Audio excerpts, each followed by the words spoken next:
Hi, this is Katya from PC Harmony. Today I want to show you how to install Amazon Prime on a Windows computer with Dragon. Wake up, open Microsoft Store, mouse grid, 2, 2, 1, 2, click Amazon Prime. Scratch that, Amazon Prime.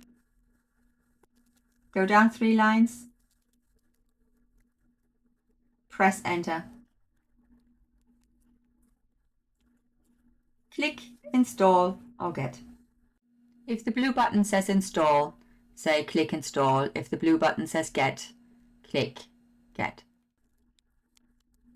Mouse grid, 2, 5,